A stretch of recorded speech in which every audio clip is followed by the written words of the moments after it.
कल 14 सितंबर था। पूरे भारतवर्ष में ही नहीं तो विश्व में हिंदी दिन मनाया गया। 14 सितंबर 1949 में हिंदी को हमारी राजभाषा के रूप में स्थान मिला। हिंदी आज संपर्क भाषा के रूप में उभर रही है। हमारा देश अलग अलग राज्यों से बना है। हर एक राज्य की अपनी एक मातृभाषा है। जैसे कि हमारे महाराष्ट्र की मराठी है, कर्नाटक की कन्नड़ है, लेकिन हमारी मराठी भाषा महाराष्ट्र तक ही सीमित है।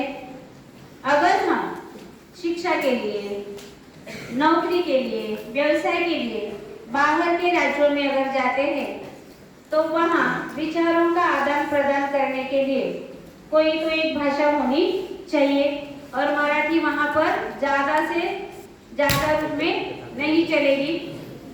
इसलिए हिंदी पूरे देश में जानने पहचानने वाले, बोलने वाले लोगों की भाषा बन गई है और हर देश के लिए अपना राष्ट्रध्वज, राष्ट्रगीत जितना महत्वपूर्ण होता है उतनी ही उस देश के लिए राष्ट्रभाषा भी जरूरी होती है।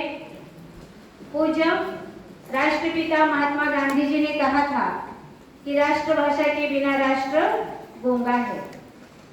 लेकिन आज हम देखते हैं कि पूरे भारतवर्ष में हिंदी बोली जाती है। बोलने वालों की संख्या बड़ी मात्रा में है।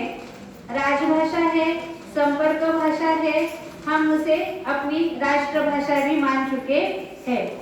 साथ ही साथ आज विश्व के कई देशों में हिंदी के विश्वविद्यालय है जहां पर हिंदी पढ़ने वाले लोगों की संख्या बढ़ रही है।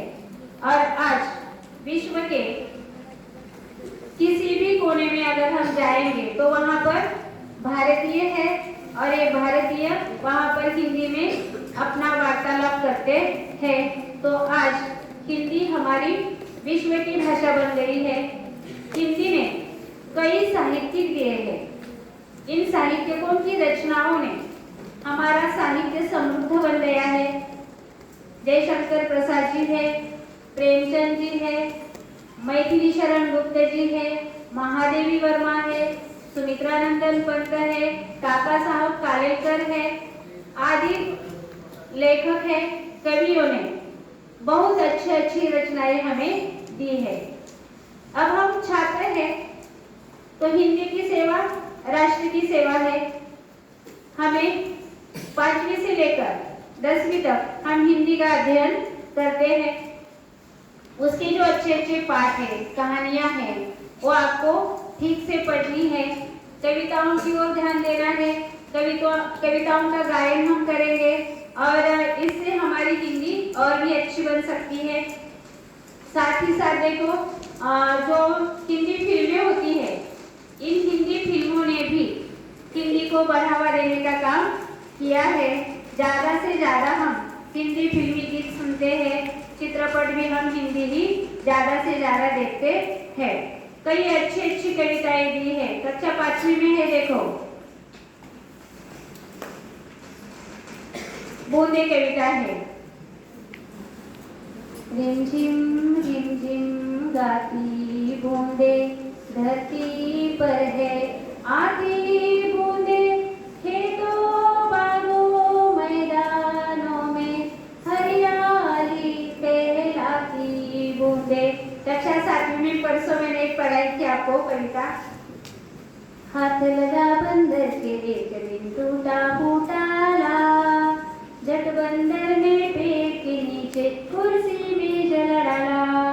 यहाँ पर अलग अलग आयुर्वेदिक औषधियाँ जो है, इन औषधियों के माध्यम से बंदर डॉक्टर बन गया है। मतलब थोड़ा सा मनोरंजन भी है और औषधि वनस्पतियों की हमें जानकारी भी मिलती है। इसी प्रकार कक्षा 8वीं में भी कविताएं बहुत अच्छी है। जरा प्यार से बोलना सीख लीजिए। वाड़ी में शहद घोलना सीख लीजिए, जरा प्यार से बोलना सीख